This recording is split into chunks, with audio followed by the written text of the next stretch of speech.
You're never too young to retire. How to retire in 10 years starting with $0. And lots of people are retiring early, quitting their jobs, doing whatever they want with their free time. Early retirement. It's everywhere on TikTok, YouTube, and financial blogs. The dream of leaving work behind in your 40s or 50s has never been more popular. And the common belief is simple. If you save aggressively, you live frugally, you can walk away from the job decades before everyone else. Who in the heck wouldn't want to do that? But here's the harsh reality. Retiring early comes with hidden costs. Tax traps, healthcare cliffs, lifestyle trade-offs, the things that most people never think about until it's too late. We've been planning for almost 25 years, helping families design retirements that actually last. Today we're going to pull back the curtain on early retirement dreams. We're going to show you the realities that you have to plan for if you want to make it work. Here's the plan for today. We're going to walk through the story of Colt and Kimber Browning. They're in their early 50s, high earners dreaming about pulling the plug on work in the next 5 to 7 years. By the end of this episode, you'll see what early retirement really takes, the good, the bad, and the hidden surprises most people never see coming. Colt's 52, Kimber's 48, household income of about $400,000 a year. So great income. Doing pretty well. Yeah, doing pretty well. They've got $1.8 million banked. That's across mostly 401k. They've got a couple other accounts, Roth IRA and a taxable brokerage account. 2 kids, one in college, one in high school, $150,000 left on the mortgage. So behind us, we have a mock financial planning website for them, which all of our clients get. So Colt is dreaming of retiring by 55. So that's 3 years away for him. He's tired of the grind, which I don't know many people who aren't, but he's ready to be done. Yeah. Kimber is more cautious. She's more worried about, well, if we retire early, are we going to spend through what we've banked, be it healthcare costs, or are we going to outlive our money, that kind of thing. So they want to know, can we really afford to stop working? Fact is, there's a few harsh realities that we have to talk about first, because while a lot of people today are getting really almost complacent with this notion of early retirement, they're just not planning for it. We've got 4 that we're going to break down today, and we're going to unpack all 4. Yep. So stick with us throughout the show so you get all 4 of them. Let's start with the first one being healthcare before age 65. Yeah. It's one that so many people just don't think about. And before 65, healthcare can cost a lot.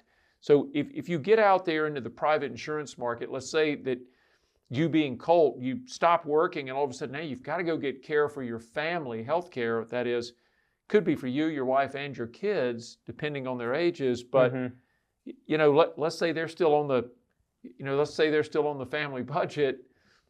You could be spending $20,000 or $30,000 a year for that level of family care if you're not working. Yeah. So ACA is not cheap necessarily. A lot of people think it is, but it's generally cheap for people who don't make anything. That's where the credits come from. So in this case, I think, Colt ends up with a great question, but we have to turn that question into an answer that probably is not really what you want to hear. Yeah, $20,000 or $30,000.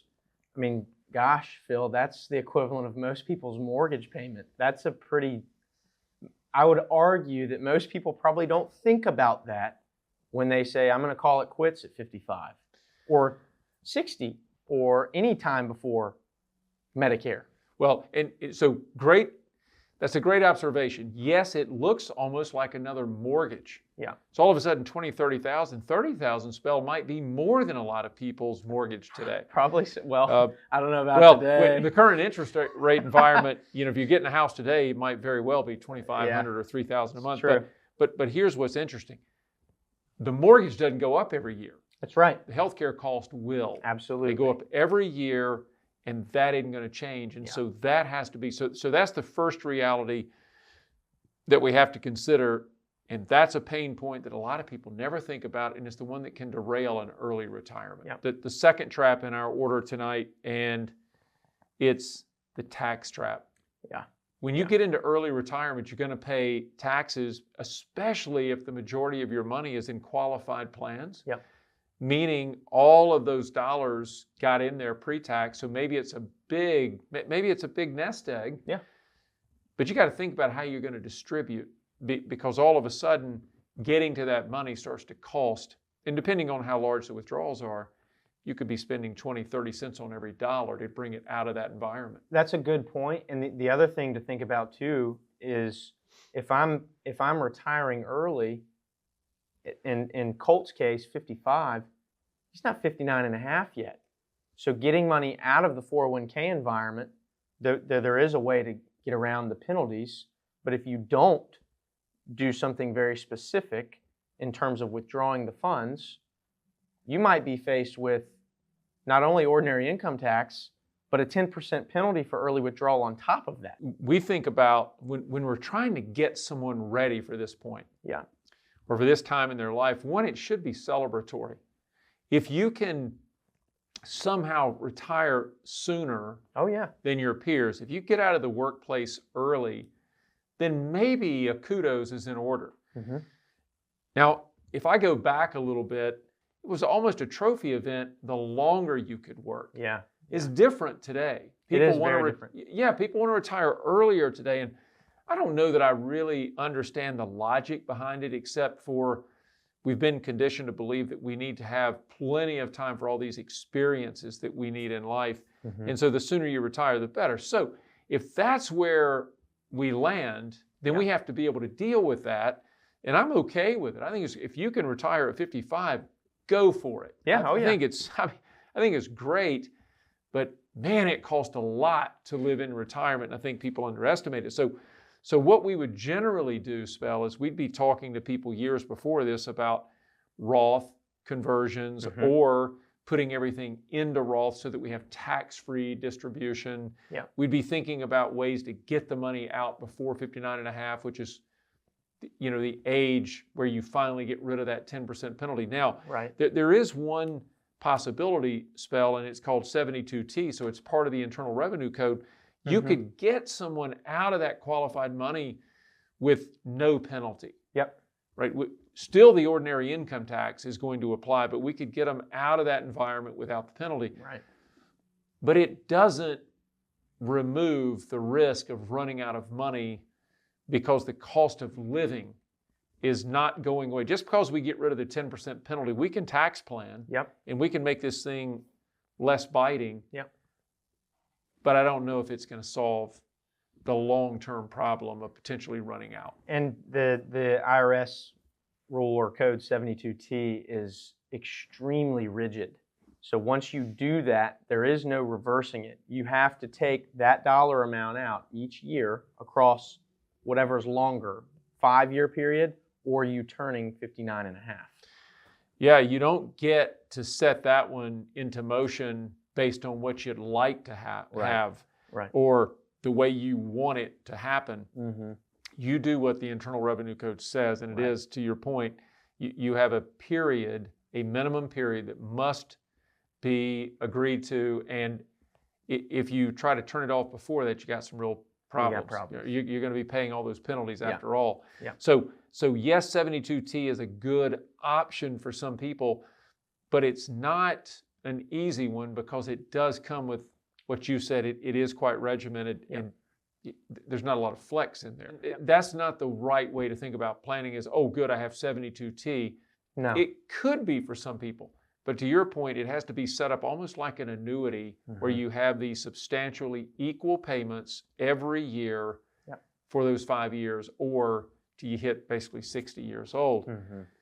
Not the worst thing in the world, but I think there are better plays that could be talked about. And so if we just went through a couple of points of what we would do, Right. and for most of our listeners, this is going to hold true. You really want to think about, this is why goal planning is so important, Spell. I don't think people get to age 52 or 53 or 54 and say, I think I'll retire next year. Right. Right, with no planning. Yeah. Now, some people do, Sure. and I think those people are going to step on a landmine. But I think if the average person, at least the ones that we work with, they tend to like planning. They want to focus on their future. We'd make sure that we have multiple buckets of money so that there is tax-free. Yep. There's no 59.5 penalties, so you have multiple buckets we can pull from to get us to that point. That's right. We would forecast what it's going to cost for the healthcare piece. We might think about part-time work so we could keep our benefits. Any number of things would go into that equation because that's a real cost. And then, are we going to have enough for the kids to go to college? Have we done the right savings for them? Is that going to be taken care of? What is and those are just a few items. Oh yeah, there's plenty more. There's plenty more. But if we at least get those buttoned up a number of years ahead of this, then our client or a listener has a much better chance. So I would say that the ultimate plan is don't just arrive at 52 or 3 or 4 or 5 and say, oh, I think I'll retire now because I've got a few million banked. Right. I think we're going to end up showing people why 2 million might sound like a lot. Yeah. But the reality says that if we pulled 5 or 6% off of that money a year, that's only 100 to 120,000 a year. And some people might be listening and they could be saying, oh, wow, I could live on that very easily. It seems that way. But over time, with the cost of inflation, it's not so easy to live on that. I mean, I'm talking about paying your taxes. Right. And then hopefully live on what's left. And 100 goes pretty fast. It does go quickly. Phil, I think you made a good point, and I might add, the ultimate plan is to have a plan. You can't go about retirement willy-nilly and just snap your fingers and think, you know, I'm tired of working. Today's the day. I'm calling it quits. There's a lot that goes into the calculations and sort of reverse engineering what your desired lifestyle and what you are trying to achieve requires in terms of dollars and cents. Yeah, you said that so well. I think, you know, that having a plan, it's so important, and so many people don't. Yeah. But if we could encourage one thing, it is to plan early. Yes. Your lifestyle has to be the first part of the planning, not only at present, but where do you want it to be? What are the things that really motivate you, and what do you think your lifestyle looks like down the road? Right. That's really how you start to build a plan. So sort of reverse engineering, as you say sometimes. Yeah. And I think if you don't do that, then you run afoul and you get to 52, 53, and you think, okay, good, I'm going to retire now. Well, you might, but you also might go back to work because you're probably going to run out of money, or you're going to realize that you're running too close to the edge. Exactly. And all of a sudden, any mishaps will then throw you right over the cliff. This is the third harsh reality of the evening, and that's a sequence of returns risk. So another one that's overlooked. Certainly overlooked. We'll get right back to today's show, but first I'd like to ask you a quick favor. If you're enjoying this episode, hit that like button and make sure that you're subscribed to our channel so you don't miss what's coming next. And hey, if something in today's episode has you wondering about your own financial plan, why not get a second opinion? Visit OmniStarFinancial.com to schedule a consultation with one of our team members. It's quick, it's easy, and it could make a huge difference in your financial future. Now, let's get back to the show. And listeners might not know what I mean by sequence of returns. When you hear that, or when we talk about that, usually what we're solving for is, okay, we've stopped earned income, we're no longer working, we're now living off of, maybe it's Social Security, maybe it's some other form of income, be it a pension, or you know, we have clients who have portfolios of real estate, maybe they have some income from that. And then their investment portfolio, so the traditional investment portfolio. What we like to look for is if we have a market decline, which nobody knows when that's going to happen, and it's severe, we also don't know how severe a market decline may be. You've seen several market declines in your career, some of them more severe than others. The last 15 years, it doesn't seem like we can have one. Yeah, yeah. I mean, if you think about that, you're right. I've seen some major declines. Yep. But in the last 15 years, it seems like we've had so much intervention from our Federal Reserve or from the government, if you will. Markets go down, but small amounts, and they quickly recover. And that's because everyone's been trained to buy the dip, buy the dip, buy the dip, regardless of the fundamentals. Right. Just buy the dip. Right. And as long as that keeps working, Spell, we don't have to worry as much about sequence of returns. Yeah. That risk we can basically put on the sidelines. I just don't know how sustainable that is. The sequence of returns, that risk will become important again. In fact, I think it's probably more important today than it's ever been because, this is another show, but I really believe that if you just look at the preponderance of evidence, I believe we're inside of a bubble at this point. It may never explode. Right, right.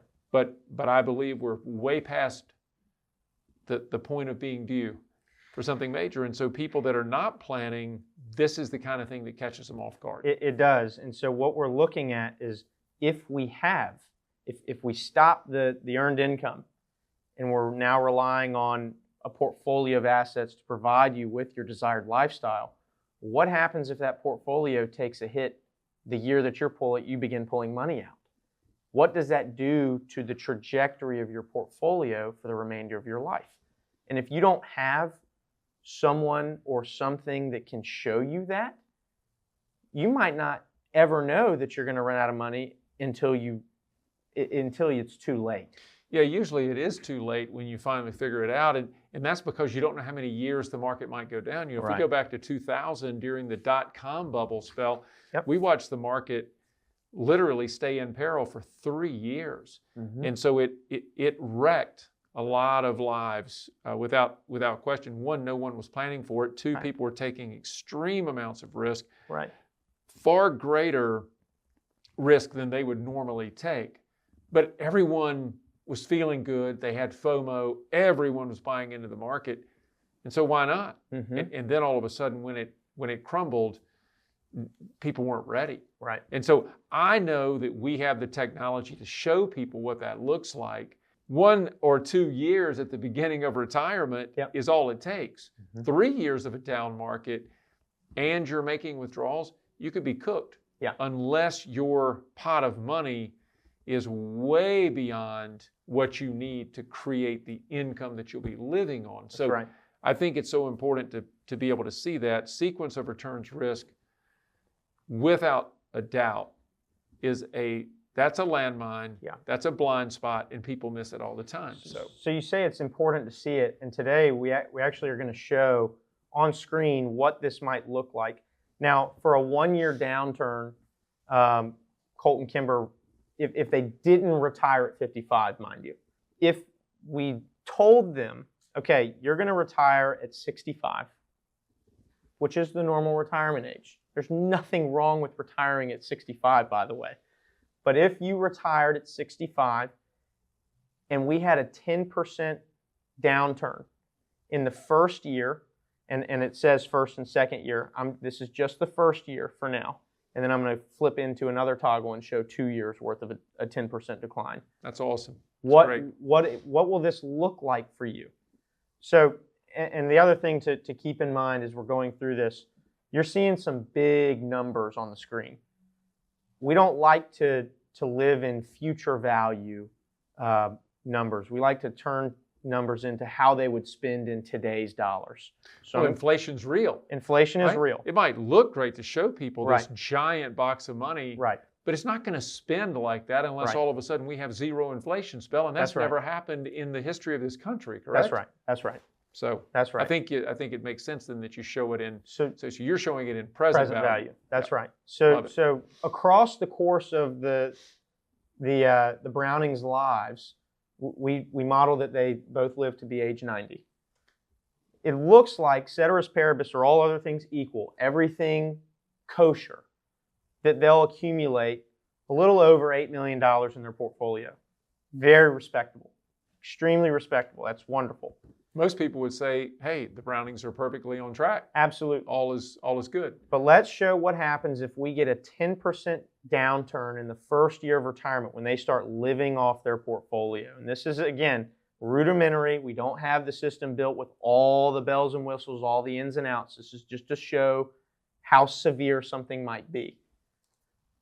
10% downturn in the first year of retirement, Phil, at their age 90, cost them $1.5 million, almost $1.6 million off their portfolio. 1 year. 10% decline, Yep. 1 year, and then back to a normalized market. That's right. And still cost them well over $1 million.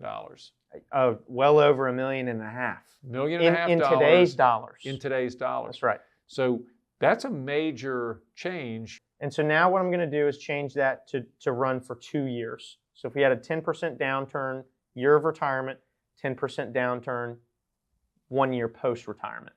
Yeah, I think what you're saying, Spell, is so important because nobody knows how many years in a row the market will go down.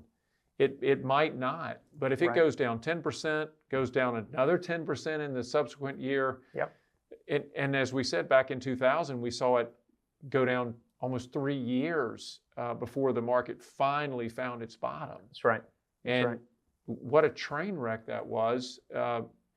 Some people didn't live to tell about it because they took their own life. It was that severe. Yep. They just weren't prepared. It's bad. And so just to go through this quickly, and again, this is just to show how severe a market downturn can be, particularly in the early years in retirement. Yep. It's not so bad if you're 30 years into retirement and your life expectancy is, another 10.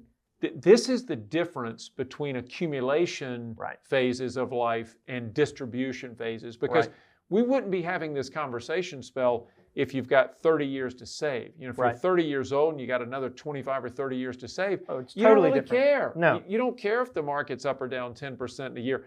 All you care about is that over time it averaged 10 or 11 or 9 or whatever percent you were going for. Mm-hmm. If it did that, then you're going to hit your goal. That's right. But when you start distributing and you have to navigate market volatility, you're hitting that portfolio from two angles. One is distribution, one is the market performance. And if it's down and you're taking distributions, man, it gets tough.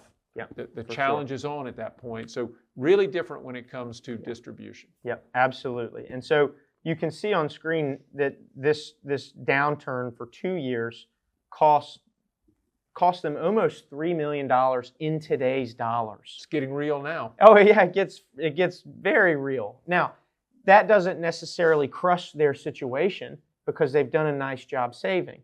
Also, keep in mind, we're not telling them to retire at 55. This is them retiring at 65 when they're, for the next 10 years, actually the next 13 years, earning $400,000+. They're going to bank a lot of money. Some of the things behind the scenes that you don't see is that they're maxing out a 401k. Mm-hmm. They're funding a brokerage account. They're doing things to prepare for retirement. But if you mitigated or you took away those 13 years, I'm going to turn this off and show you. If we said, which we wouldn't in this case, our firm would never say this, but if we said, you know what, go ahead, green light, retire at 55, what does that look like? Hey, that's what they want to do, so let's at least show them. What does it Let's look show like? them. So let's retire at 55. No more income. Portfolio takes a massive turn. I can see it out of the corner of my eye on the monitor, and it looks like it's turned into the opposite of what it was. We had a nice, almost gradual, almost a steep uptrend in the value of their portfolio. That's right. And then all of a sudden it's 180 degrees from that. Yeah. And they're running out of money before they run out of life, likely. If not, there's not much left, which means the risk of them running out, it means that the risk of a downturn in the market becomes something they have to be worried about more and more. That's right. As something like that plays out. If you sat at our table and you ask, can I retire at 55, and you'd given us this information, the answer would be no, and this is what we would show you. What the average person, when they consider retiring early and they think, wow, I've banked a couple $1,000,000, life's good. Right.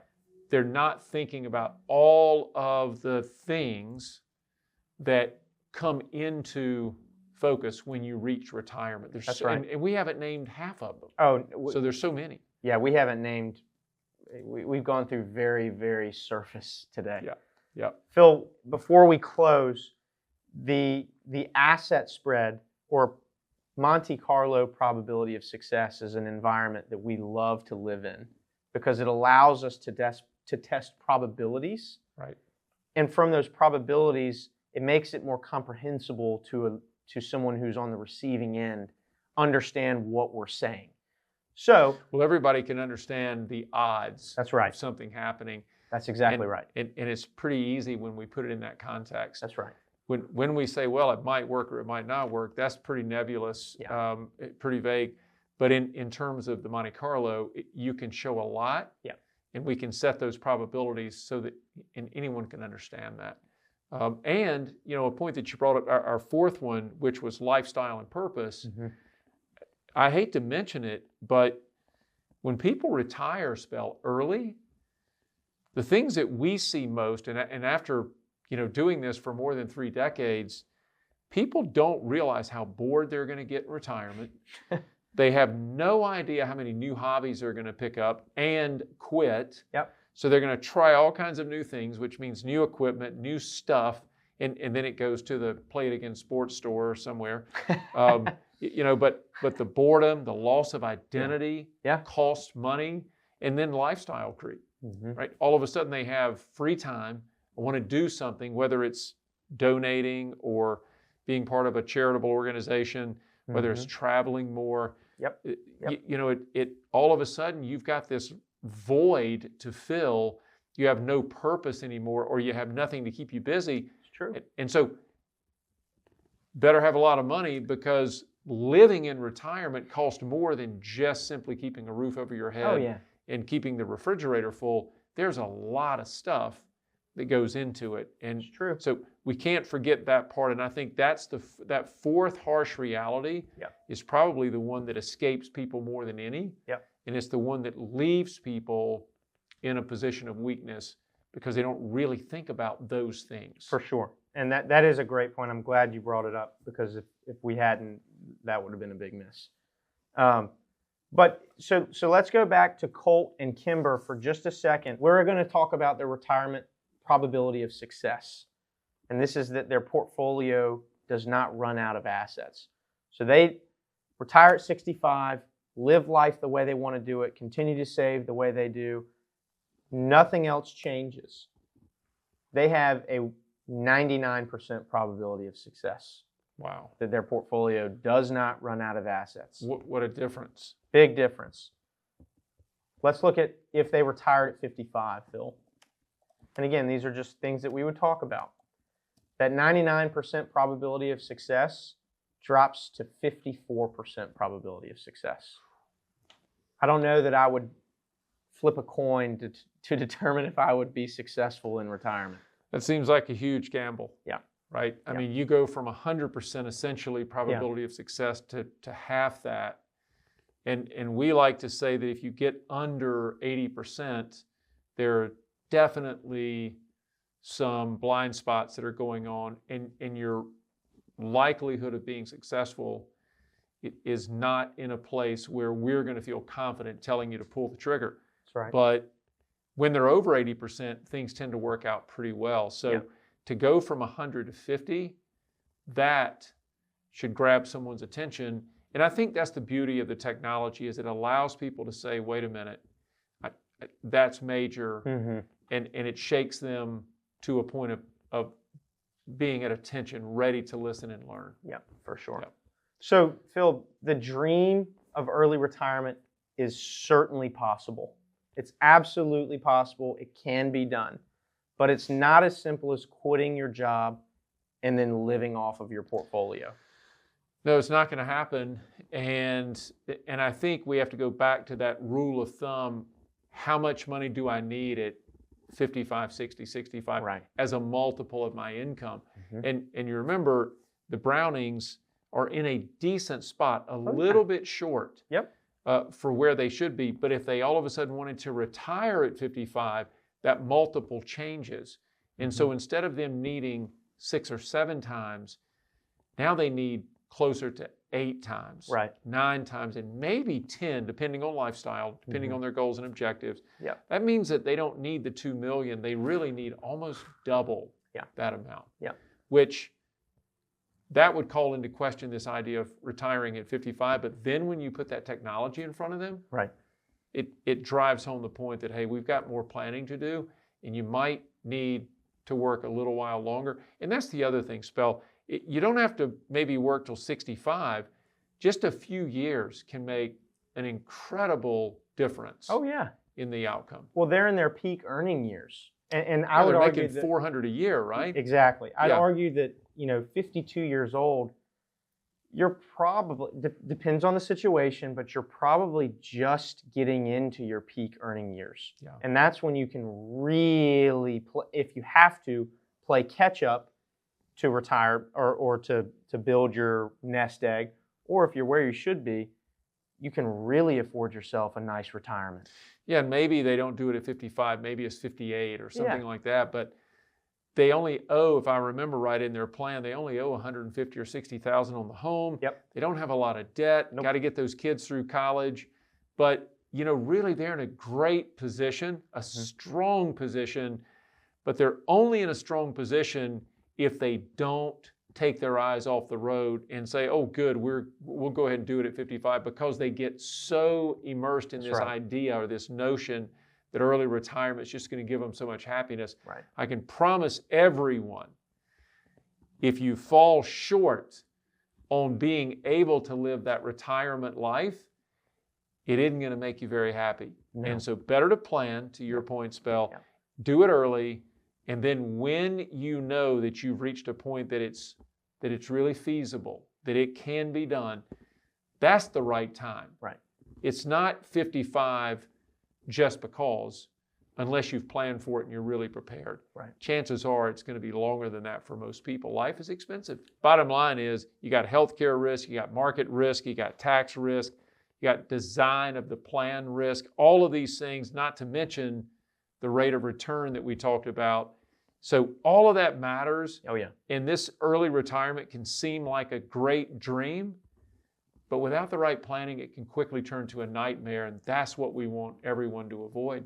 If you enjoyed this episode, click or tap the screen now to watch a video that Phil did on how helping your family could be destroying you. We'll see you next time when we're talking money.